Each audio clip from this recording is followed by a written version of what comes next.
Hola, bienvenidos a temas bíblicos.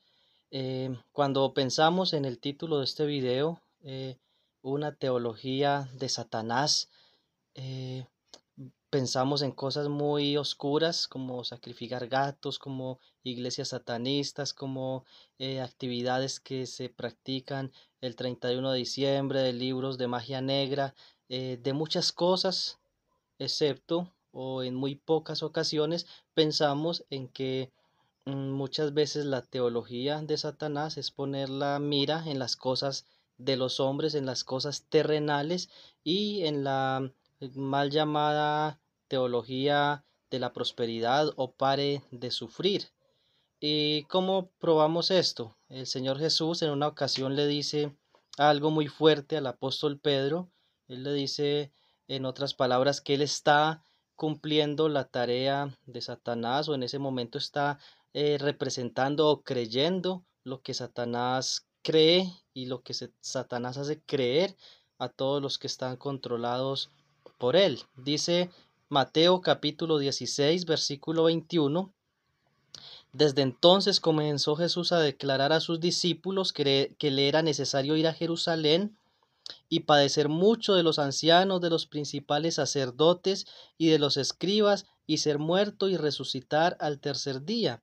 Entonces Pedro, tomándolo aparte, comenzó a reconvenirle, diciendo: Señor, ten compasión de ti, en ninguna manera esto te acontezca. Pero él volviéndose dijo a Pedro: Quítate delante de mí, Satanás. Me eres tropiezo porque no pones la mira en las cosas de Dios, sino en la de los hombres.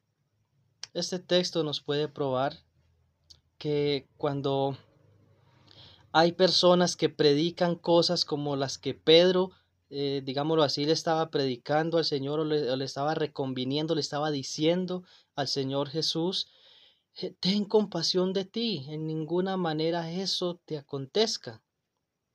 Algo que no tiene nada que ver con el sufrimiento del Hijo de Dios.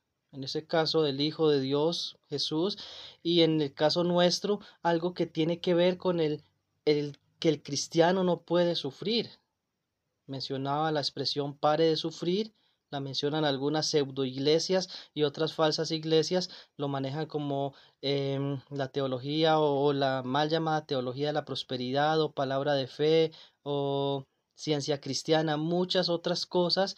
Incluso en círculos más ortodoxos hay la impresión de que si soy hijo de Dios, todo tiene que estar andando bien. Y cuando leemos la historia de la iglesia, cuando investigamos, escudriñamos acerca de la historia de la iglesia desde el primer siglo, la iglesia que se conoce como la iglesia de los mártires, la iglesia medieval, la iglesia del Estado, que son títulos que se le dan, pero siempre ha sido una iglesia del Señor. Y me refiero al remanente fiel que siempre ha permanecido en el transcurso de la historia. Luego hay un avivamiento en la época de la Reforma, de los puritanos, el gran despertar más adelante. Vemos que siempre los cristianos fieles han tenido que pasar persecución y han tenido que padecer por causa del Señor Jesucristo, y el Señor lo anticipa. Él dice, por ejemplo, en Lucas 9:23, que él decía: todo, si alguno quiere venir en pos de mí, niéguese a sí mismo, tome su cruz cada día y sígame. Necesitamos renunciar a nuestro ego, necesitamos renunciar a nosotros mismos, a las cosas que nosotros buscamos con ansias y amamos con ansias. Dice el Señor: si alguno ama padre, madre, mujer e hijos más que a mí, no es digno de mí. El que no toma su cruz y me sigue, no puede ser mi discípulo. Y esto lo tomamos con mucha liviandad. Tristemente, la iglesia actual ha tomado esto con mucha liviandad, como si lo que el Señor estuviera diciendo no es importante, como si eso no fueran palabras serias del Señor, como que eso fuera un cliché del Señor para repetirlo en la iglesia y para decirlo desde el púlpito, que suene muy bonito. Pero cuando llega el momento de que llevemos eso a la práctica, ahí es donde se nos olvida, y preferimos, o muchos prefieren, la teología de Satanás. En ninguna manera eso te acontezca, ¿no? En ninguna manera me persigan a mí, en ninguna manera hablen mal de mí por causa de la justicia, en ninguna manera me voy a hacer echar del trabajo por causa de la verdad, de la honradez, en ninguna manera voy a perder a mis amigos por hablar del Señor Jesucristo, en ninguna manera voy a ganarme problemas incluso con hermanos por predicar la verdad. Porque eso es lo que pasa cuando uno predica las escrituras, cuando predica la verdad, lo que uno se gana es problemas con muchos hermanos que eh, indirectamente están practicando lo que yo llamo la teología de Satanás. En ninguna manera eso te acontezca. Vemos ahí un egoísmo en Pedro. Vemos también aquí narcisismo, porque se lo está diciendo al Señor, pero hay algo muy clave y es que Él le dice, ten compasión de ti, o sea, ten compasión de ti. Hoy dirían, ámate a ti mismo, valórate a ti mismo, que es lo mismo, solo que ha cambiado de lenguaje. Ten compasión de ti. No sé si han escuchado la expresión, ámate a ti mismo para que así puedas amar a los demás. Si tú no te amas a ti mismo, nunca podrás amar a tu prójimo, porque transgiversan las palabras del Señor Jesucristo cuando dice, amarás al Señor tu Dios con todo tu corazón, con toda tu alma, con toda tu mente, con todas tus fuerzas, y al prójimo como a ti mismo. Entonces muchos dicen, tú tienes que amar al prójimo para que, tienes que amarte a ti mismo, de otra manera no podrás amar al prójimo.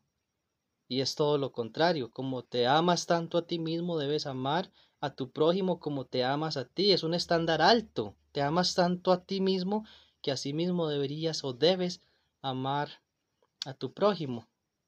El Señor, Pedro le dice al Señor, ten compasión de ti. Y el Señor dice, te amas tanto que tienes que amar a los demás como a ti mismo. Entonces vemos ahí narcisismo, vemos ego, vemos antropocentrismo, o sea, el hombre, yo soy el centro, no hay nadie igual a mí. Autoestima, ¿cierto? Una palabra de moda. Pero volviéndose Jesús le dijo, quítate delante de mí, Satanás. Quítate de delante de mí, Satanás. Me eres tropiezo. No pones la mira en las cosas de Dios, sino en las de los hombres. Quítate de delante de mí, Satanás. Pero aún así, hoy hay muchos pastores predicando psicología, predicando a las personas, ámate a ti mismo, valórate a ti mismo. Cuando lo que debemos predicar es el mensaje del Señor Jesucristo. Renuncia a ti mismo. Toma tu cruz y sígueme. Renuncia a ti mismo. Toma tu cruz y sígueme. Ese mensaje se ha cambiado por ámate a ti mismo. Valórate a ti mismo. Pacte para que te vaya bien. Pare de sufrir. Vemos cómo se ha cambiado el mensaje del Señor Jesucristo. Cómo se ha cambiado el mensaje del Evangelio. Que el Señor nos ayude. Que el Señor nos ayude para no caer en lo que estaba cayendo el apóstol Pedro y en lo que ha caído gran parte, tristemente gran parte de la iglesia actual o de lo que actualmente se le llama iglesia. Que Dios te bendiga, muchas gracias por ver el video y espero que el Señor haya hablado a tu corazón. Dios te bendiga.